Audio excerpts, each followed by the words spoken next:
Good morning. Ngasi card message ngasi ko. Ngasi card message se khoi gi rashi gi matung ina ko ka try to katang sok charage try to sidagi sai sai rashi ma pado khala khala ga dumai taro ye ngasi ko. Card tara ni thoi ko rashi tara ni thoi gi ko. Ando khoi ahan bata ko sidai lo tok se mesh le re ko. Number 2 3 4 5 6 7 8 9 10 11 and 12 ko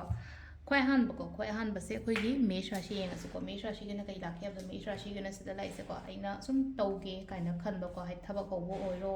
pecha nung sa thada bo oiro ko ke no ma business ma cha ma hoge khotge kaina khalla ga di tauba yai ko se po se ngasi gi na hari mi ngonda khatang ga pira ga investment gumba kai gumba oira ga su ko number 2 ko brisha gi su le na ko hari aina khalli ba aina ningi ba mayam se amta phajana taubiyo ko se lai se ko phajana taubiyo pangthokpiyo hadi khandang khallaga leiba nataba ko aina khaliba aina ningiba mayam se phajana pangthokpiba ko aduga mathangi sina khoigi mithun rashi gi oina sida leise ko hadi worries kari kra mayam loi thado aduga leino ko tawdori ba chatori ba thabak to oigani haina khala do man chatpiyo ko karkat ki oina sida leise leino ko kai gano lan gano haina harase ko migi mabuk nana ba thabak su tawgano migi mabuk nana wa su nga gano ko sida leino ko ataraga di seleino ko adum aina adum phaba oigani ba sida ko aduga sesena akoigi singa rashi gi oina haraga di sela ise ko hadi guide kumba kai gumba guidance kumba kai gumba dumaina follow gumba to biyo ko thabak to gumba tamda aduga sesena akoigi kaina tension stress kumba kai gumba yamna leiba oina oiba oina oi ko ngase je ani ahinga se tumba ya daba khotaba matha chaba ko pa mama adumba mayam to ko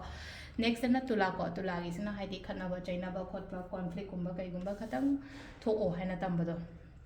aduga sisena akoigi bridge ki sina sina hai thabak se tawning taba shunning taba hai give up tawning ba khotning ba ko katang adum bagi mong do oina lai ko bridge sina danu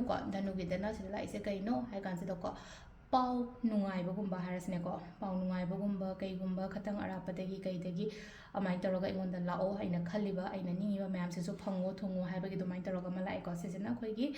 keno ko makar gi sina everything loina mak balance taroga chatpagi type ta ma ko haidi balance taroga chatpa hai bagi atradi kaino hai kan se da khoigi aigi emotions oiro aigi thabak oiro ko sigi mayam se adi phadana balance taroga chatpi ba khopi ba haina dumai taro lai ko aduga kumbarashi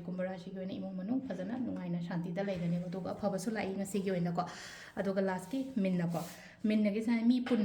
mi punba khotpa ma dumai taro piri ko mi punba oiro khatang mapani pan thok tana ko tana ngasi gi numit se ko adu sid leire ko rashi gi matungina tarot card reading ma'am. Thank you.